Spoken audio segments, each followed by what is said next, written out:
और ये आप तस्वीरें देख रहे हैं अलग अलग जो मंदिर प्रांगण के इलाके हैं उसमें जाते हुए सीएम योगी आदित्यनाथ उन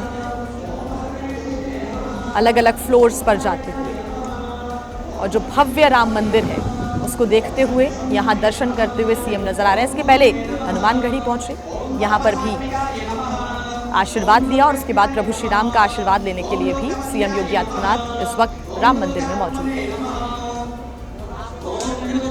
7 अन्य मंदिरों की भी आज प्राण प्रतिष्ठा होनी है। ये अनुष्ठान 3 दिन तक चलेगा और यहाँ पर जो दर्शन करने वालों का सिलसिला है वो भी लगातार जारी है और आज विशेष व्यवस्थाओं के बीच सीएम योगी आदित्यनाथ भी पहुंचे हैं प्रभु श्री राम के दर्शन करने के लिए। मंत्रोच्चार के बीच उन्होंने पूजन किया। यहाँ पर मौजूद महंत जिन्होंने पूजा अर्चना यहाँ पर की, सीएम योगी आदित्यनाथ इस अनुष्ठान में शामिल होने के लिए पहुंचे। और जो इस पूरे प्रांगण में अलग अलग मंदिर बने हुए हैं अब उनको भी देखते हुए सीएम योगी आदित्यनाथ आ रहे हैं। सभी मंदिरों में जाकर दर्शन कर रहे हैं। राम मंदिर के प्रथम तल पर राम दरबार बना हुआ है जहाँ की तस्वीरें भी आप कुछ देर पहले ही देख रहे थे और इस पूरे राम दरबार समेत 8 विग्रहों की आज प्राण प्रतिष्ठा का जो अनुष्ठान है वो शुरू हो जाएगा जो कि 3 दिन तक चलेगा। ये राम दरबार की आप तस्वीरें देख रहे हैं। बेहद खूबसूरत तरीके से इस राम दरबार को सजाया गया है। सीएम योगी आदित्यनाथ राम दरबार को देखते हुए आशीर्वाद भगवान का लेते हुए यहाँ पर भी जो पूजन का कार्यक्रम है वो चल रहा है। अभिजीत मुहूर्त में प्राण प्रतिष्ठा कार्यक्रम की आज से शुरुआत होने जा रही है। 3 दिन तक ये अनुष्ठान चलेगा। आज गंगा दशहरा भी है। आज का जो दिन है बेहद खास हो जाता है। ऐसे में आज सीएम योगी आदित्यनाथ अयोध्या में ही मौजूद हैं। सुबह सुबह पहुंचे हनुमानगढ़ी जहां पर उन्होंने दर्शन पूजन किया और इस वक्त राम मंदिर में मौजूद है।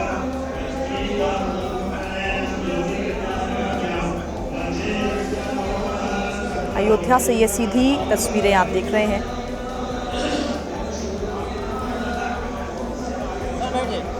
बता दें आपको कि 2 जून से ही राम दरबार की प्राण प्रतिष्ठा का शुभारंभ कलश यात्रा के साथ ही हो चुका था और इस आयोजन के सीएम योगी आदित्यनाथ मुख्य यजमान हैं। 3 जून की बात करें तो सुबह 6:30 बजे से लेकर शाम 6:30 बजे तक विशेष धार्मिक अनुष्ठान भी यहाँ किए गए और आज है मुख्य आयोजन और दोपहर 1 बजे तक ये आयोजन पूरा हो जाएगा। आपको बता दें कि आज गंगा दशहरा है। इसी दिन अभिजीत मुहूर्त में मुख्य प्राण प्रतिष्ठा का कार्यक्रम है और ये दिन बेहद अत्यंत शुभ माना जा रहा है। आज का दिन बेहद शुभ है और इसी शुभ मुहूर्त में यानी कि सुबह 11:25 से 11:40 के बीच का जो अति शुभ मुहूर्त है इस समारोह में बतौर मुख्य अतिथि के रूप में सीएम योगी आदित्यनाथ शामिल हुए हैं। आज सीएम का जन्मदिन भी है। अवधेश मिश्रा हमारे साथ जुड़े हुए हैं ज़्यादा जानकारी के साथ। अवधेश, आप कुछ देर पहले अभिजीत मुहूर्त को लेकर जानकारी दे रहे थे और पूरी प्रक्रिया के बारे में भी बता रहे थे। आप अपनी बात को पूरा करें।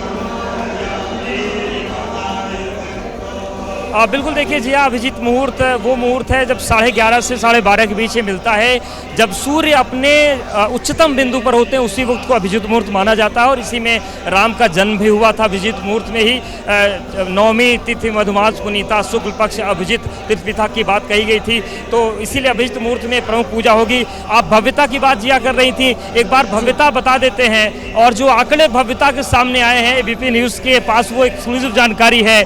1000 कैरेट हीरे का इस्तेमाल राम दरबार में किया गया है। 30 किलो चांदी का इस्तेमाल किया गया है। 300 ग्राम सोने का इस्तेमाल किया गया है। जो रूबी रत्न होता है वो 300 कैरेट इस्तेमाल किया गया है और इनके प्रयोग से 11 सोने के मुकुट बनाए गए हैं। 4 बड़े धनुष वहाँ पर नजर आएंगे। 4 तुड़ीर जिसमें बाण रखा जाता है वो भी सोने और हीरे और रूबी से जड़े हुए बनाए गए हैं। 3 गदा बनाई गई हैं जिनमें सोना चांदी हीरा सभी का इस्तेमाल किया गया है। 3 छोटे धनुष बनाए गए हैं। बाण बने हुए हैं और चवर, जो चवर हिलाते हैं, चूंकि जो राम दरबार में मूर्ति बनाई है उसमें भरत और शत्रुघ्न चवर लिए खड़े हुए हैं, तो उस चवर को भी इससे बनाया गया है। तो 1000 कैरेट हीरे का इस्तेमाल है। इसी से आप ये जान लीजिए कि भव्यता क्या होगी राम दरबार की। और ये जो पूरा स्वर्णिम राम दरबार दिख रहा है, इसकी शोभा अलग है। एक जानकारी और अंदर से निकलकर सामने आई है कि बाहर भले ही सजावट नहीं, एक बार तस्वीरें भी दिखा देते हैं। आप देखिए, चूंकि मुख्यमंत्री योगी आदित्यनाथ अंदर पहुंच गए और जो लोग अभी अंदर हैं वो चाहते हैं कि प्राण प्रतिष्ठा के गवाह बन के यहाँ कम से कम प्रांगण में रहें, तो वो सभी लोग अंदर मौजूद हैं। इसके अलावा अगर हम बात करते हैं पूजा पाठ के क्रम की, तो एक प्रश्न उठता है सभी के मन में कि आखिर मूर्ति में प्राण कैसे आते हैं। तो उसकी 3 प्रक्रिया हैं जिनका पालन अंदर किया गया है। पहला होता है जलाधिवास, यानी कि जो प्रतिमा है उसको जल में लगभग 12 घंटे तक डुबा कर रखा जाता है। दूसरी प्रक्रिया होती है अन्नाधिवास, यानी कि भगवान को सभी प्रकार के जो अन्न होते हैं उनमें ढक कर रखा जाता है। और तीसरी प्रक्रिया होती है निद्राधिवास, यानी कि निद्रा का आवाहन करके भगवान को सुलाया जाता है। क्योंकि जो सनातन धर्मी हैं, सनातन धर्म के ग्रंथ हैं, वो मानते हैं कि हमारे जो प्राण हैं वो अन्न, जल और नींद से ही पुष्ट होते हैं। और यही वजह है कि इन तीनों प्रक्रियाओं का पालन किया जाता है। तो तीनों प्रक्रियाएं पूरी हो चुकी, ये हम आपको अपडेट देते हैं। जल में परसों शयन करा दिया गया था, अन्नाधिवास हो गया था और भगवान को निद्रा से आज सुबह जगा लिया गया है। यानी कि जितनी भी मूर्तियां थी जिनको सुलाया गया था उनको मंत्रों के द्वारा आवाहित करके जगाया गया है। अब जो प्रक्रिया होगी हम आपको बता देते हैं। अब जो प्रक्रिया होनी है, सभी जो आवाहित देवता हैं उनका इस वक्त वहाँ पर पूजन चल रहा है, सभी को मनाया जा रहा है। कर्तरी कर्म एक होता है, यानी कि जो मूर्तिकार होते हैं मूर्ति के, उन्होंने भी कल क्षमा याचना कर ली थी। वो भी एक हमारी अनुष्ठान का ये हिस्सा है कि जब कोई मूर्तिकार मूर्ति को बनाता है 8-9 महीने तक तो कुछ गलतियां होती हैं। तो बाकायदा सत्यनारायण पांडे जो मूर्तिकार हैं उन्होंने तो भगवान से रो कर माफ़ी मांगी है। हमारी उनसे बात हुई थी, हमारे सामने भी वो रोने लगे। उन्होंने रो कर माफ़ी मांगी भगवान से कि आपकी मूर्ति बनाने के दौरान जो हमने आप पर हथौड़ी चलाई, हमने आप पर जो छेनी चलाई, हम आपकी प्रतिमा पर बैठे, कई बार हो सकता है अशुद्ध तरीके से छुआ हो, तो उसके लिए बाकायदा मूर्तिकार माफ़ी मांगते हैं। वो प्रक्रिया भी हो गई है।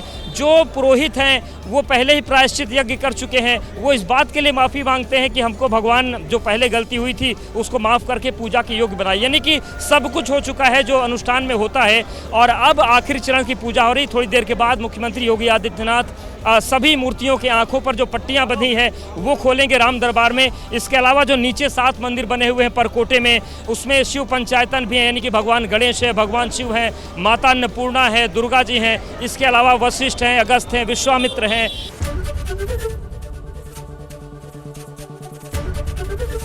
एबीपी गंगा, खबर आपकी, जुबान आपकी।